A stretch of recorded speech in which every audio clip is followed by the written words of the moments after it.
want to hit the Big 12 schedule. We finally got it. Now, before we kind of get your reaction to the schedule, why do you think it took so long? Like, what do you think was holding things up? Clearly, OU and Texas, I assume some type of large role in it taking so long, but what have you heard about what made it take so long? I do not know. I honestly don't. Like, I would text people over the past few weeks. Like every week, I feel like I was texting somebody and being like, "Hey, where's this schedule?" And like literally, one of them just sent me back crickets emojis. You know what I mean? Like they just did it. There was not a lot of communication here on like you heard, okay, yeah, end of December, okay, now, okay, end of January.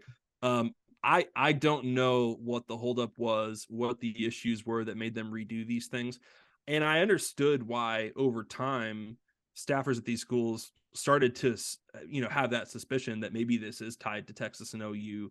And I did hear that last year when they were going kind of through this exercise of starting to put this together, that you kind of wanted to do a 2-year plan so that like the home and aways made sense and like people were rotating through, so they got to play Texas, they got to play Oklahoma one last time.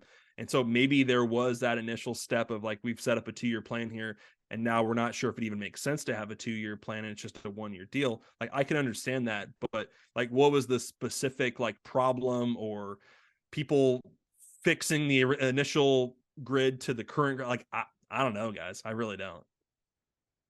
What stood out to you whenever it finally was released and you got to see everything right there front and center with the new schools coming in, and what games were dropped from the old 10 teams that have played each other every year? What's the couple of things that stood out the most? Yeah, to me, like the thing that I wanted to go through right away on looking at it is kind of seeing which games won't get played this season.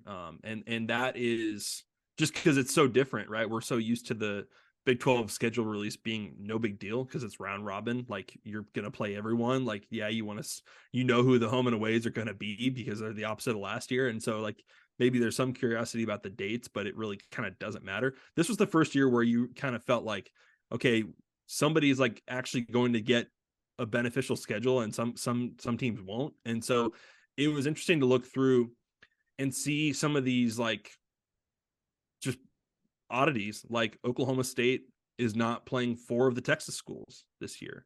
Like isn't that just like nuts to you guys, especially when you know like how important it is to that program to recruit in the state of Texas? Well, Oklahoma plays one game down there, neutral site in Dallas. That's it. That's the only game we have. There's no other Texas road games? Wow. No. That's in just Texas. I think Texas has 10 games in the state of Texas. Yeah, that's right. That's right. Yeah, it's that part was kind of like bizarre to me. Like I think like it also probably within an hour of like looking over all this stuff, like the realization did kind of hit me that like I think at this point in time, and I'm not trying to break any news here or anything like that. We'll see how things play out here, but like I'm starting to assume that Texas and Oklahoma will be in the SEC in 24. We'll see. Like we'll see if that deal gets done.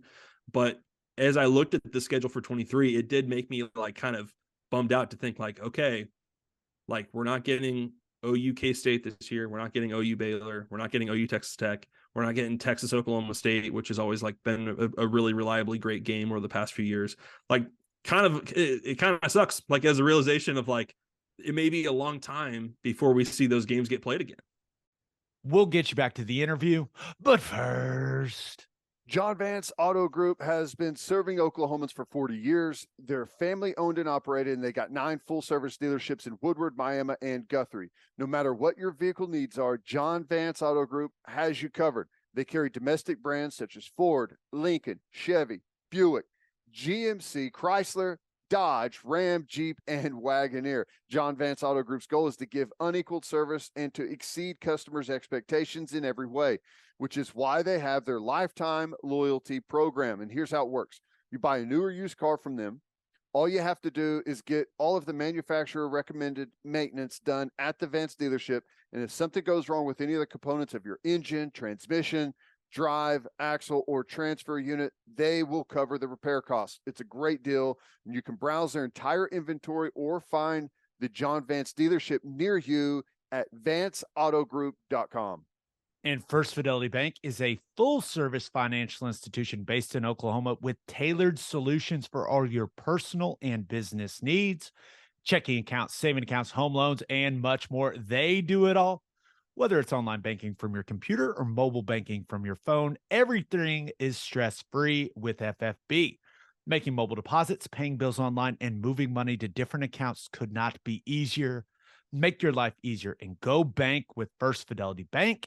Visit ffb.com for more information. All right, back to the interview. Yeah, it's weird. Almost as weird as seeing those new logos in that grid. I was like, wait, what?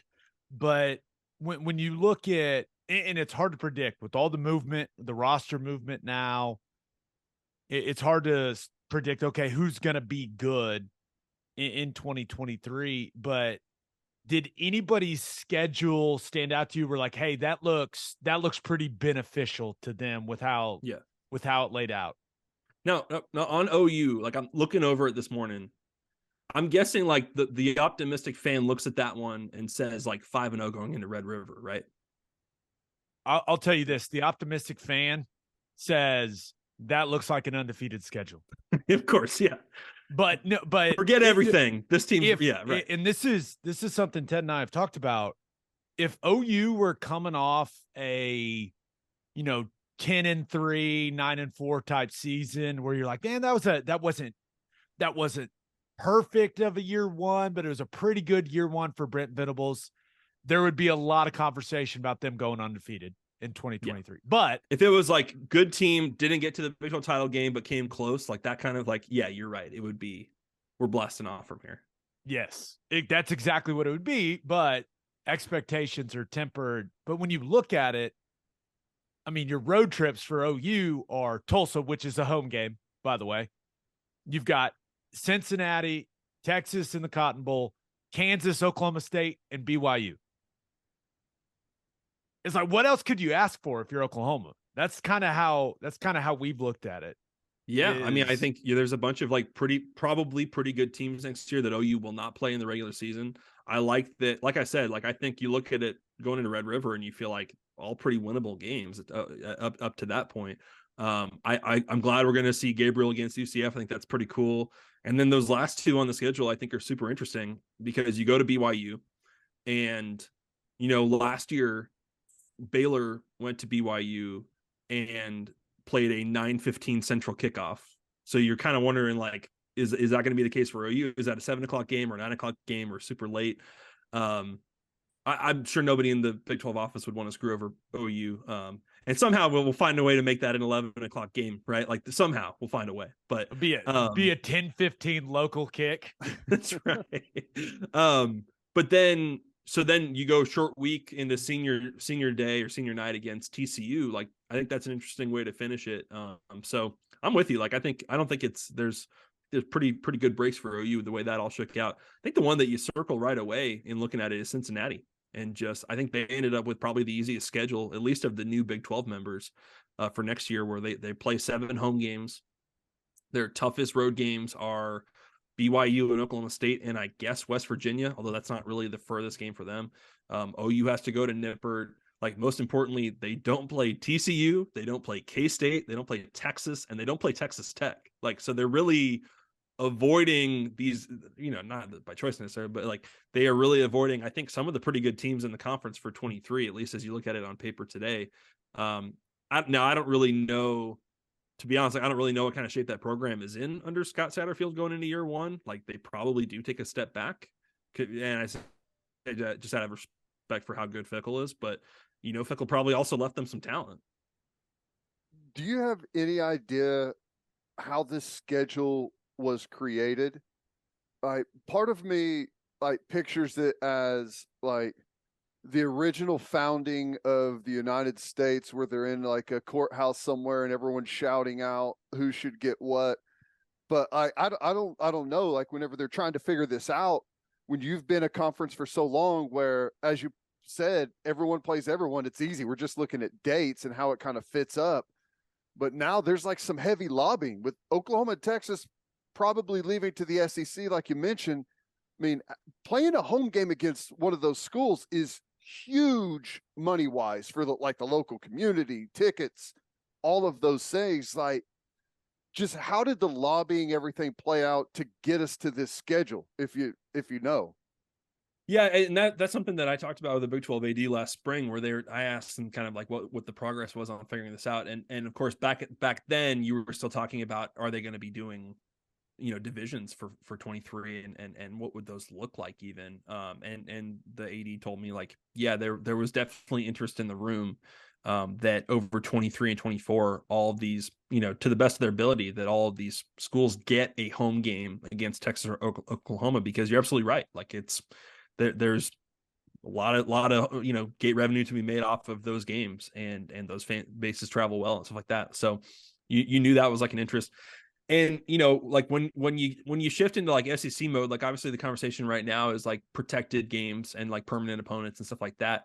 And I'm curious like what the future looks like for the Big 12 with that stuff. But like, I don't know, man. Like I don't think there was a Congress where everybody was shouting, here's the game I demand.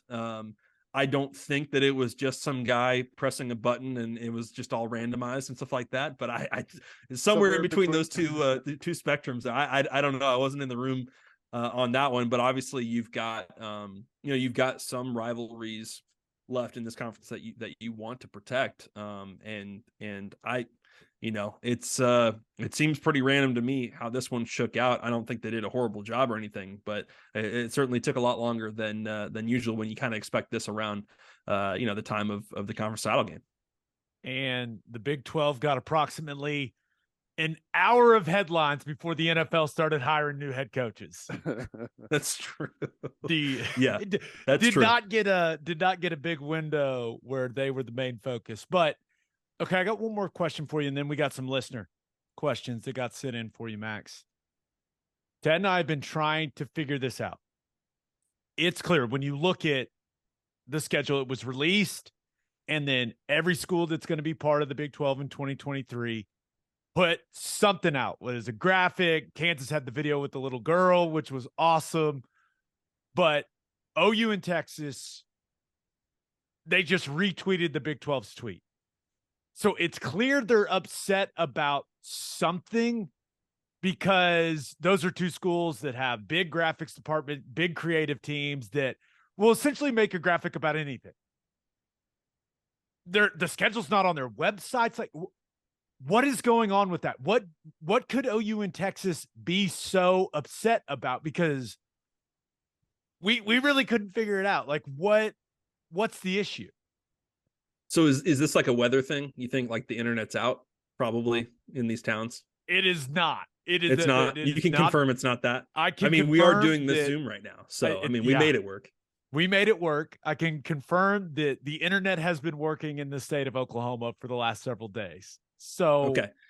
It did seem like an odd level of pettiness. It did, for sure. Yeah.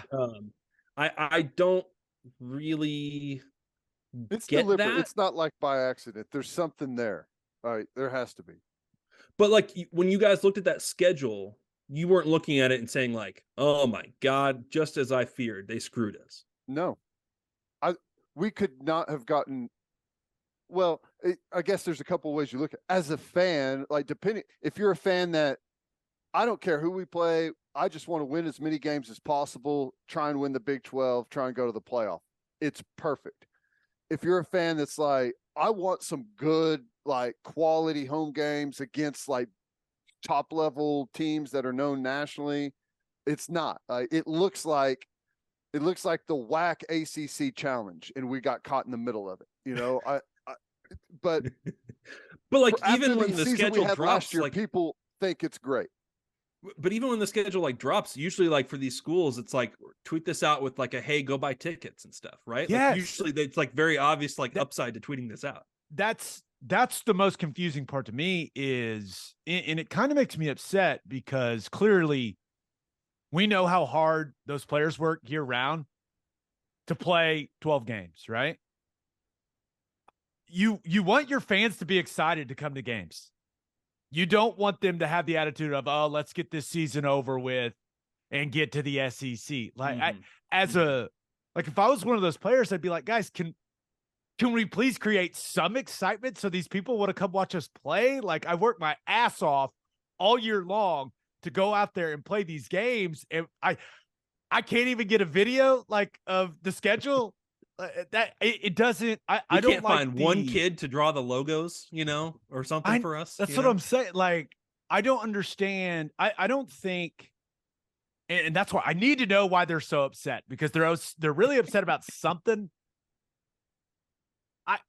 I just don't know, because I feel like it's a missed chance to create excitement for your fans and to get them excited about the season. I don't understand. That's why, dude, you make some calls, Max. Find out for us. You're the one that knows everyone. Come on, man. I think like it's like a good reminder of like, guys, can we really do this all the way to 25? Right? Like, I mean, like come on, like you kind of knew at some point like the pettiness would like kind of set in and people would just be like, I'm done with this relationship. I'm ready to move on. And last year there would be lots of like meetings among Big 12 administrators and stuff like that.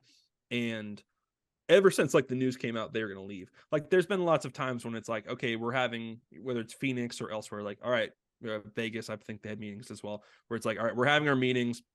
And for this portion of the meeting, like Josie and Delcani like need to walk out of the room, and we have to plan for the future and yada yada, right? Like and like throughout this like period, it has sort of seemed like, okay, yep, we understand, this is how it goes. Everybody is like up to this point, kind of in terms of like the early exit stuff, everyone is like kind of played their cards close to the vest, and not said much.